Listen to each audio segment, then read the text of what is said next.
Good day, everyone. Welcome back to Let's Chat with Pasal. I'm Brett.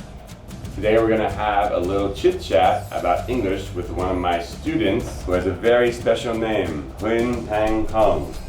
Công, thank you so much for joining us for our little talk today. Yes. Can you introduce yourself a little bit to me and to the audience, please? Hi Brett. Hello everybody. I'm Huynh Thang Công, but my friends call me Chris. I have just turned 19. I'm in the second year at Post and Telecommunications Institute of Technologies, as my major is multimedia technology. I'm really glad you could come and join us for this little talk today. That's my pleasure. So you've just finished your first year at university. What is it like to be a multimedia student? Oh, it's amazing. I am beyond excited since I have a chance to meet so many talented people, including my juniors, professor, and classmates. At first, I was afraid of not being able to catch up with anything, because compared to high school, university is a different story. Luckily, I have my junior as my classmate who help me a lot so that I can learn so many things to find what's trending in media and technologies nowadays.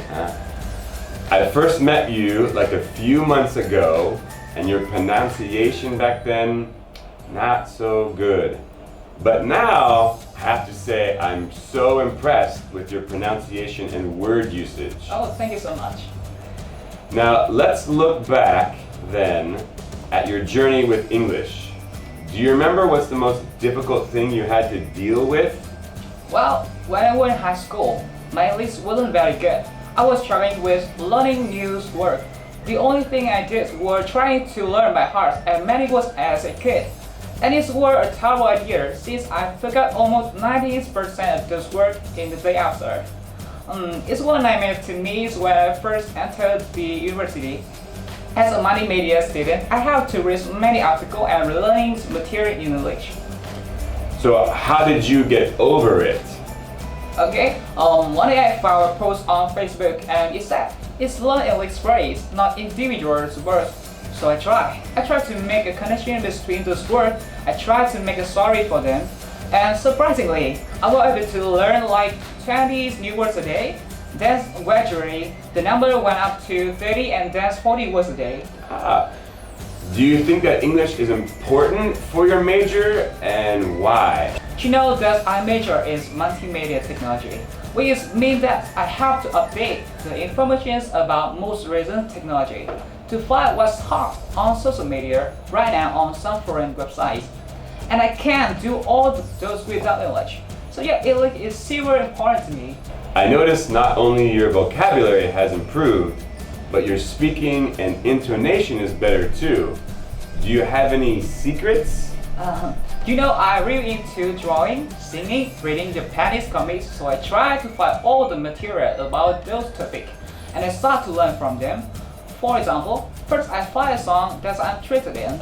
I try to listen it to without the lyric and find some keywords. After 1 or 2 times of listening, I was able to understand what they're singing about. And then I try to mimic the singer, and at the end, I think it's an effective method to learn English. That is a good idea. So how did you find out about Pasal, and why did you choose to study here? I first knew about Pasal when I visited their Facebook page, where they share so many valuable English material. So I registered for a demo class. The learning environments were very friendly. The teacher was so enthusiastic, and we had a chance to learn through mini sitcoms and so many interesting activities. It took me no longer than 3 months that I can speak fluently and confidently to the foreigner. I have no doubt about that. Your speaking skills are very good now. Thank you so much. Any last words for the audience? Yes, to those who are about to enter college, please enjoy your university life as much as possible, and don't forget to learn English, since it will be a very crucial part to your future career, and it also can help you to explore a whole new world out there. Don't hesitate to join us at Pasal to improve your English skill. Thank you so much for joining us in this interview. Thank you so much for having me. Bye bye. Bye.